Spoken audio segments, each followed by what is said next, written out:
And I welcome members to the 9th meeting in 2013 of the Subordinate-Legislation Committee. We have apologies from Stuart Stevenson and Jim Eadie, and I welcome Bruce Crawford. I'd also like to register my apologies to John Scott for not putting his apologies for last week on the minutes, which I should have done. So my apologies to John. Agenda item 1 is instrument subject to affirmative procedure. No points have been raised by our legal advisors on the welfare reform consequential amendments Scotland number 2 regulations 2013 draft. Is the committee content with that instrument, please? Agenda item 2 is instrument subject to negative procedure. The Police Service of Scotland Performance Regulations 2013 SSI 2013-61.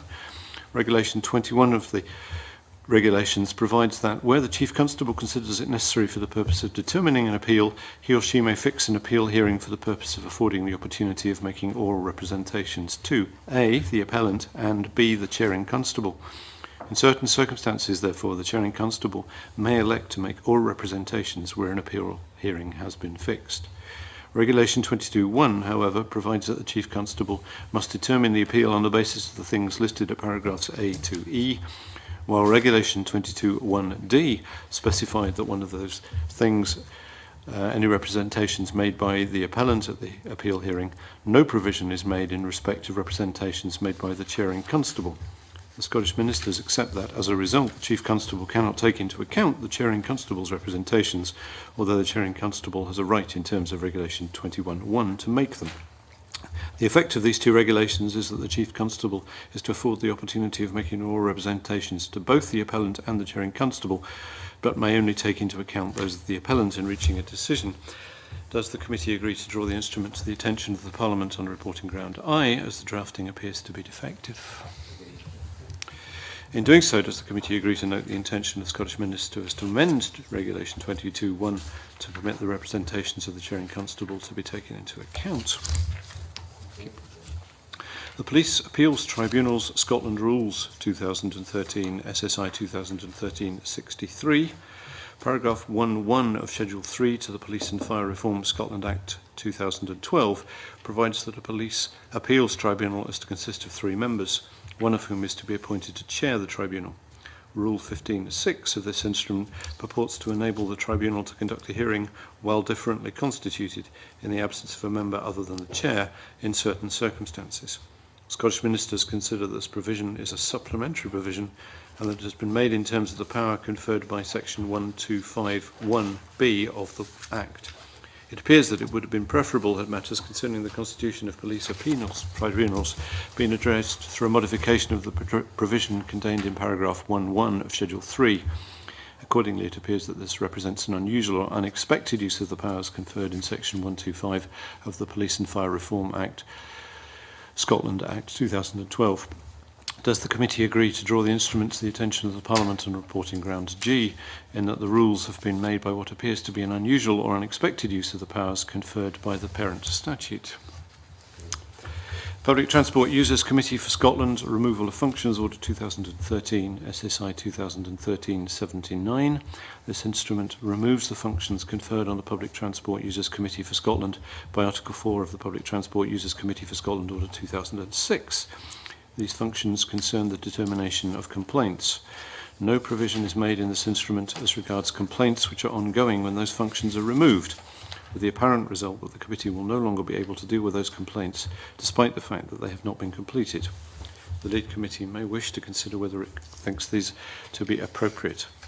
Although this is not a formal reporting matter, the lead committee may wish to consider it further. On that basis, does the committee agree to refer the practical effect of this instrument to the lead committee? Chair, I also add that in the removal of such a appeals committee, that the committee actually considers how it is to be replaced and what responsibilities, if any, the organisation would have. I'm sure those thoughts will naturally occur to them, and thank you, Chair. I suggest you might want to bring those to the attention of the committee through your colleagues. Thank you.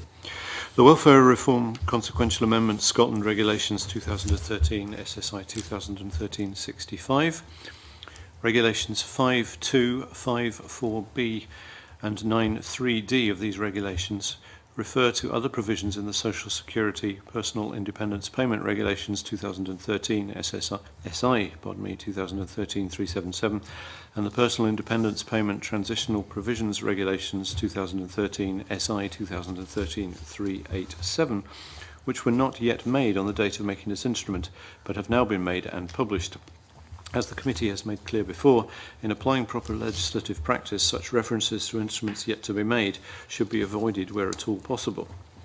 In this instance, however, the committee may wish to accept that these cross-references needed to be made as a result of the requirement to comply with the 28-day rule between laying the instrument and the date when it comes into force, and to implement an undertaking given to the Welfare Reform Committee to lay the instrument by the 27th of February. Is the committee therefore content to draw these regulations to the attention of Parliament? Pardon, not to draw these regulations. Get my script right, yes, on the basis that we are content with them. Thank you.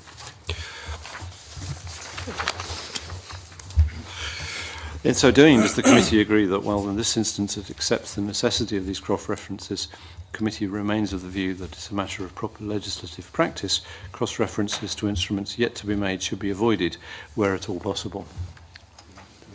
We agreed on that.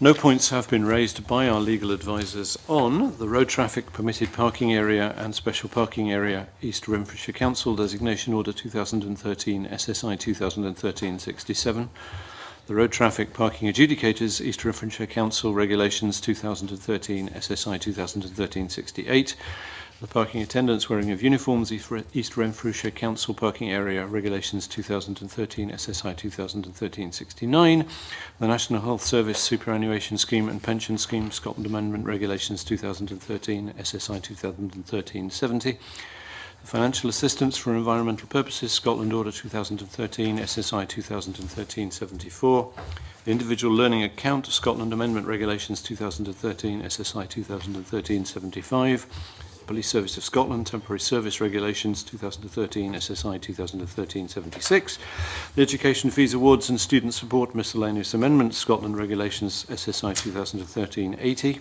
the Food Miscellaneous Amendment and Revocation Scotland Regulations 2013 SSI 2013-83, the Food Safety Sampling and Qualification Scotland Regulations 2013 SSI 2013-84, the Sale of Tobacco, Display of Tobacco Products and Prices, etc. Scotland Regulations 2013 SSI 2013-85, Police Federation Scotland Regulations 2013 SSI 2013-86, and the Council Tax Information Sharing in relation to Council Tax Reduction Scotland Amendment Regulations SSI 2013-87.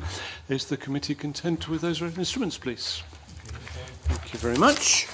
Agenda item 3, instruments not subject to any parliamentary procedure. No points have been raised by our legal advisers on the Private Rented Housing Scotland Act 2011, commencement number 6 and Saving Provisions Order 2013, SSI 2013-83, C6. Is the committee content with this instrument, please? And our next meeting will be held next Tuesday as discussed. Thank you very much. I'll close this meeting.